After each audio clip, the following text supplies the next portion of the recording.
Hello, welcome everybody. Good afternoon. Thank you so much for clicking onto this live video. I hope you're going to find, in fact, I know you're going to get some value from it. My name is Dr. Sylvia. I'm a general practitioner and health educator with AskAwayHealth. And I hope you're well. I hope you've had a good weekend. I hope it's been smooth for you. Right, so we're talking today about birth control pills and the risk of depression. And I'm going to be discussing with you and sharing with you a study that's just been published.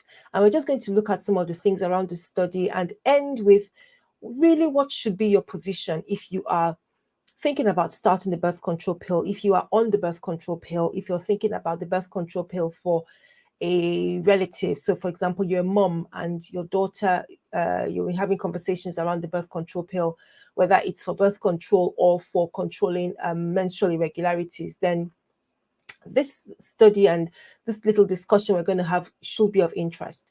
So let's just dive into it. This is a study that was published this month actually, in the published online by Cambridge University Press, published on the 12th of June 2023. So, hang on, let me do a sound check. So it's a new study. We're 18th today, so it's relatively new.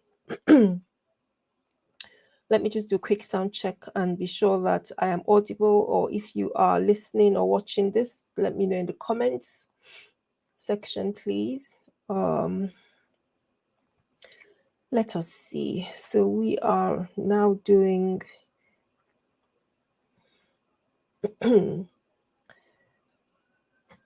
just a second, guys. I just want to make sure that my sound is doing fine before I start on with the study. So if you can hear me, let me know in the comments, but I'm just going to do a sound check on my phone.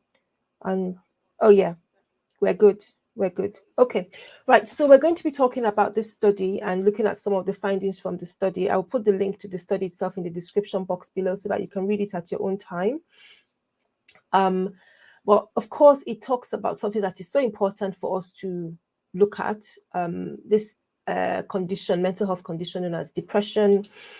And I thought that, especially because we do talk a lot about birth control on this channel, we need to talk about one of these very important potential side effects.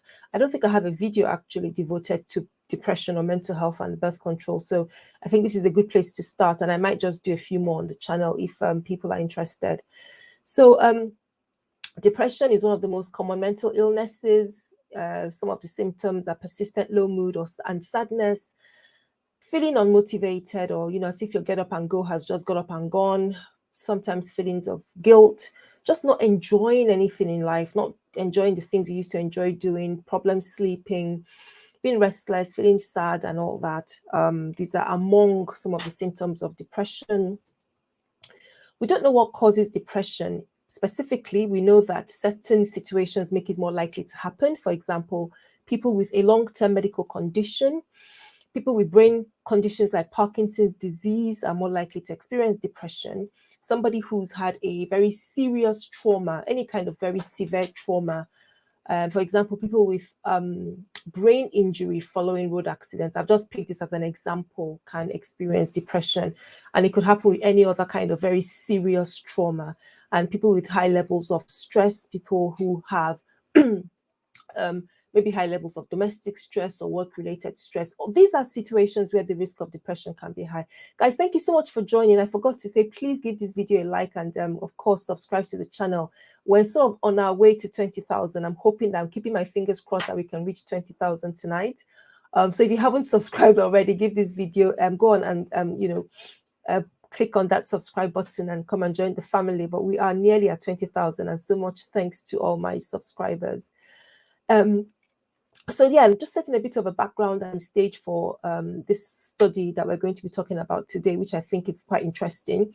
And of course, one of the other risks for developing depression is just being a woman, simply by being a woman, because according to studies, women are more likely to get depression than men.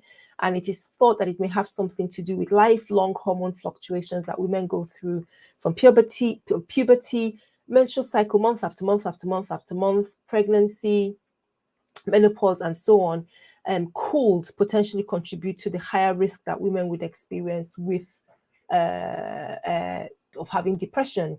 Now you come and add into the mix, then you come and add into the mix the contraceptive pill, which is a collection of hormones, isn't it? It's estrogen and progesterone. So of course that could cause, could push individual, a woman using it into depression.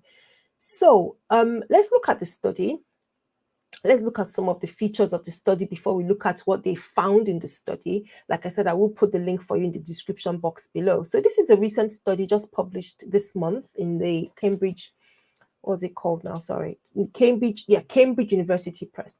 So it's a recent study just published. It's quite large, which is always very good. If you have a big study, then you're quite confident that you've got a large amount of different people involved in the study potentially, so that if you're finding any changes or any significant points from the study, you can confidently say that you pulled this information from a large group of people, and it wasn't just 8 or 10 people where you noticed the significant finding.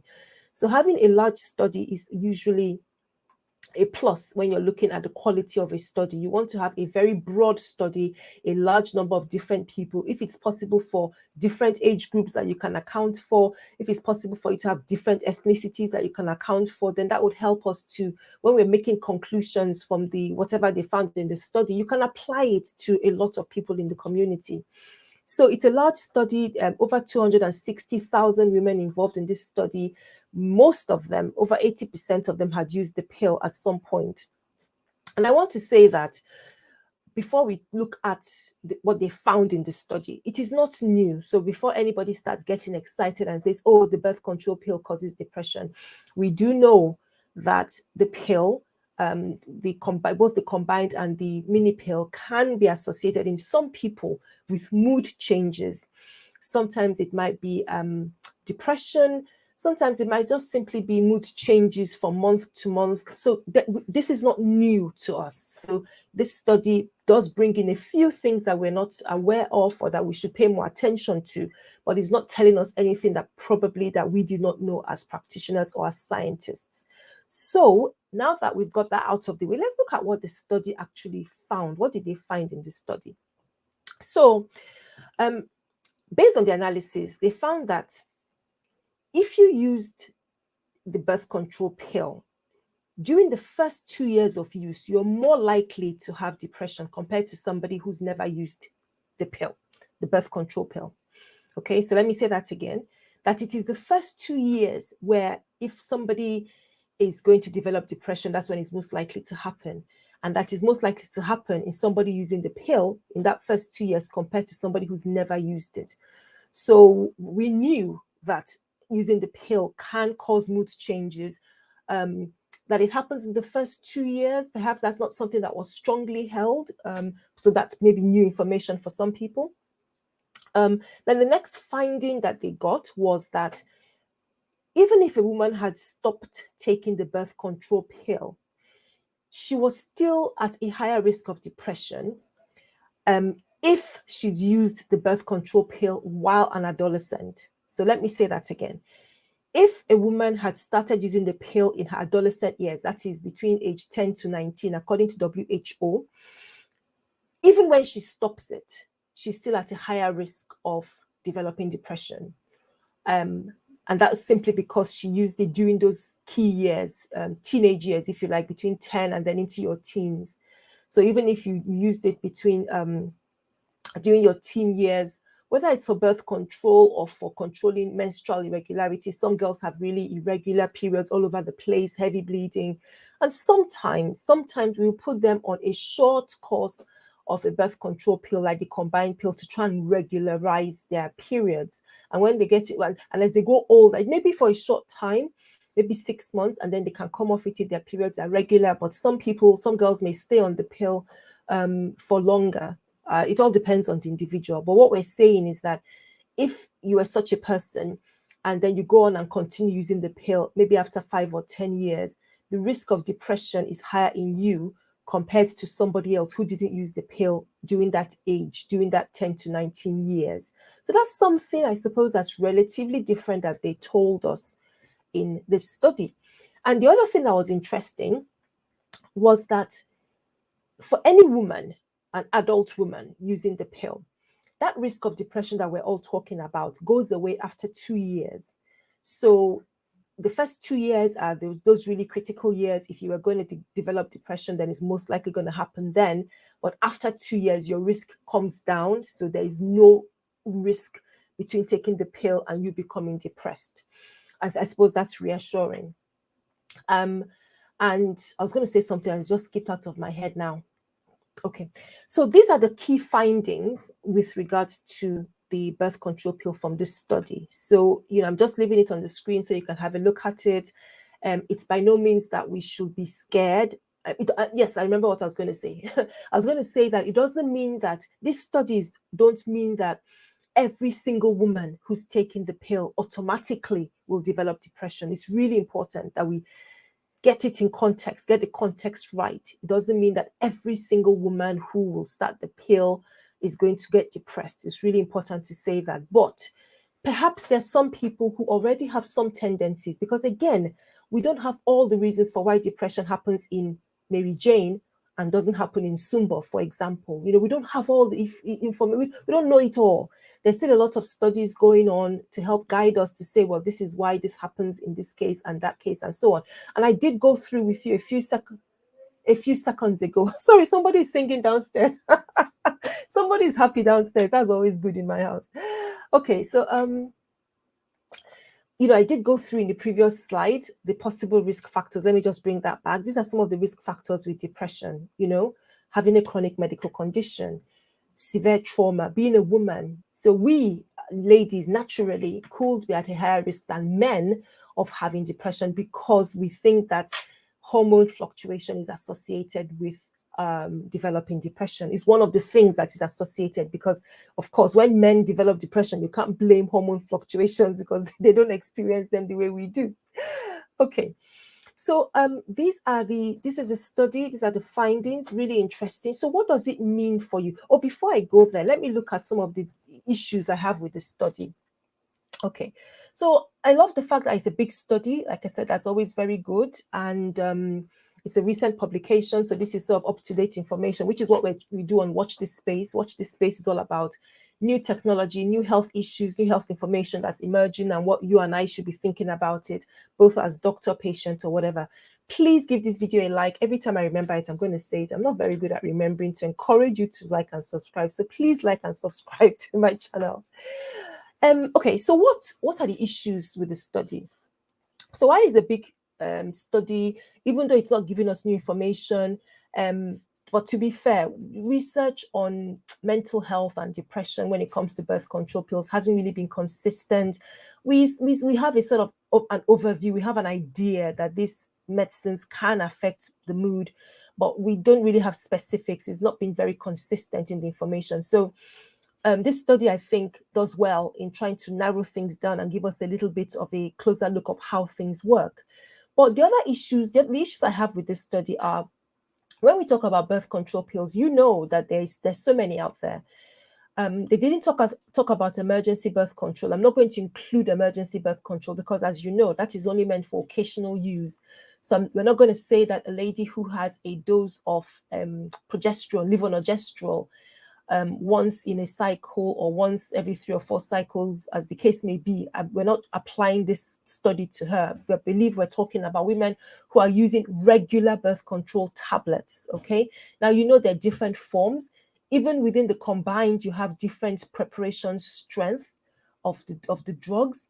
And then you have the mini pill, which has only progesterone. So they didn't really say in this study which one they were. Were they just asking these women, okay, have you ever used the pill? And if they said yes, okay, fine, answer these questions. So they didn't tell us what type of pill are we supposed to be more aware of, this for the combined or for the mini pill, which is it? Then the second thing that is a little bit of an issue is that and I'm not going to blame them. It's just the style of the studies, the way the study is designed. It relied on women remembering. It relied on women's recall. So just imagine, it's a population-based cohort. So just imagine that somebody looking at your medical records and they find out that you were on the pill, then they ask your permission to ask you these questions, and maybe you used the pill last 10 or 15 years ago, and so maybe or it may be less, 5 or 6 years ago, and then you're being asked a series of questions about how you use the pill. So it will rely on your recall. So it may not be that you're using the pill currently, to rely on your recall of information. So that may have some effect on the study, on the results of the study, and whether you stopped the pill. Perhaps some people, like I mentioned earlier, some girls may start the pill to help to keep their periods regular, stop it. Then maybe after a few years, because they decide that they want to use it for birth control, they go back on the pill. Do they take into account that kind of behavior with the study? And of course, the other thing which I always talk about is the breakdown, the ethnic makeup of the study, because I think that before we jump on a study and accept it generally for everybody, you need to make sure it's catered for majority of the population, so the different ethnic groups. And I'm not saying that there may be any significant differences, but sometimes you may find that certain conditions occur more in Asians than in Blacks or in Caucasians, or different races or different ethnic groups. There may be differences. There may be some differences as a result of the ethnicity. So I may be wrong. Maybe I missed it when I was looking through the study. I didn't see any specific information in that regard. So those are some of the few issues that I had with the study. But let's talk about where does it leave us? What should we do now? So like I said, if you're using the birth control pill, number one, maybe you just started it 3 months ago. Number one, should you be panicking that you're going to get depressed? That's number one. Number two, if you've used it maybe and you stopped using it maybe 3-4 years ago, or whatever, because you're about to start your family, should you be worried about depression? That's number two. Number three, if you're a mom and your daughter is 15 or 14, she's her periods are all over the place, or she's having, or you want to start birth control, she's thought about it and so on, should you be concerned about depression? That's the question we should be asking ourselves.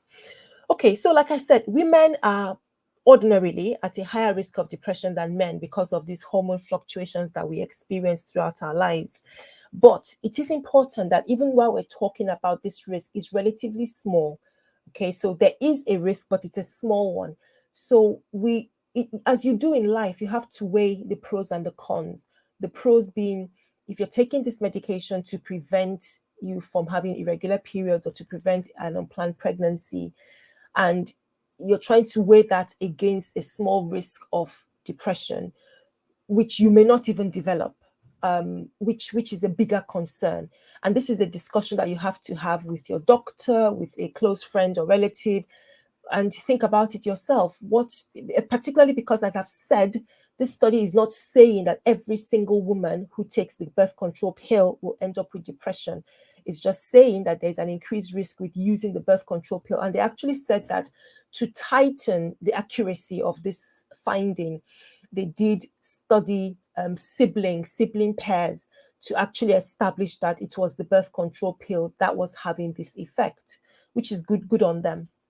Okay, so what should your position be? So the position should be that, first of all, it's a relatively small risk. It doesn't automatically mean that because you're on the birth control pill, you're going to end up depressed. But these are things that we should talk about with a healthcare provider. Is it suitable for me based on your family history, your own personal history? So perhaps you have a family history of low mood, or people who have had depression in the family. Or yourself have experienced depression or be treated for depression, then perhaps the pill is not the right choice. Perhaps a different birth control method would work for you. This is the kind of discussion to hold with your healthcare provider. And they can look at alternatives, because we have a whole plethora of different birth control options dancing around in the airwaves today. So there are different options, and your doctor might be able to recommend an alternative. And what about age? So this is now looking at young people in that adolescent age group as defined by the WHO between 10 and 19. Parents worried about the possibility of depression. Again, it's the same thing, is to have that discussion and weigh the pros and the cons. And then the other thing as well is, if we decide to go down that route of having this medication, then looking out, being proactive to look out for any risks, or any symptoms, I mean to say, that suggests that depression is going on. We know that mood changes is one of the common reasons why women will stop the pill. That is so, like I said from the very beginning, this is not new information. We do know that women can experience mood changes, including low mood while on the pill. I think I finished with that slide. So we do know that women can have this experience while they're on the pill. And it's important that when we start you on the pill, we are saying to you, these are the potential side effects. I always say when I start a new prescription, apart from providing you with the leaflet, but we have a little bit of a chat about what to expect, especially in the first few months of taking the pill. Things like irregular period, for example, acne, for example, then mood changes. Some people may experience changes to their sex drive or libido. There's always that discussion so that you know what to expect and to come back to your doctor, to your healthcare provider if you develop any symptoms. So that's the standard. That is the attitude I would have as your doctor, saying to you with this study findings that, well, we know that there is an increased risk for a woman who is taking the pill, the birth control pill, of having depression. We know that this risk is higher in the first 2 years. So if you have a family history, or perhaps you had suffered from depression before, then we might say that this probably is not suitable. Let's find something else. And that something else will depend on your choice, your other medical history, and so on. But we wouldn't say stop it just because of this. We would just say, let's be cautious. If we do decide to go ahead with it, then we would say we're going to monitor. And if any symptoms that develop, so any lack of enjoyment, any new stresses come up, any other issues around your life that do come up that suggest that it may be pushing you towards depression, then we should stop this medication, this pill, and think of something else. So have an open mind. I'm not an advocate of either starting or stopping. I simply want to make sure that you have all the information to make the right decision for yourself. I think this study is useful because it gives us a little bit of an insight into how this potentially could have an effect.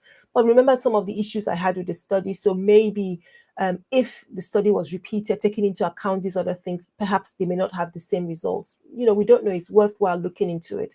But that's the purpose of research, to show us more and more, give us more and more insight into some of the things that we're using and how best, how we can better live our lives. So these are my thoughts about this. I would love to hear back from you guys. If you're watching on the replay, particularly, tell me what you think. I know many people are very much against hormones and all the different effects that they have. I totally understand. There are other women who also who, on the other hand, have absolutely fantastic experience with their choice of birth control. I would love to hear from you, whichever way it is. Perhaps you have had birth control pill and had really bad experience with a mood change or with depression. Let me know how that happened, how it panned out. What alternative did you use? Did you just completely go off birth control or not? Or let me know what you think about this study. Do you think, well, there's not much to it, or you don't bother about this study, you don't believe anything that we scientists are saying? Oh dear, there are some people who think that way. But anyway, guys, that is my thought, or those are my thoughts on this new study. Like I said, I will place the link for you in the description box below. It's the population-based cohort study of oral contraceptive use and the risk of depression. Let me know what you think about it if you go through it. Let me know if you've got any questions. Don't forget, you can use our email, Health Information Service, to reach out to us for any guidance or any information on health-related issues. But yeah, we've come to the end of this stream. Thank you so much to everyone who's joined. Please give this video a thumbs up. Don't forget as you leave. And I hope you have a lovely day and a lovely week. I'll see you again soon. Bye-bye now.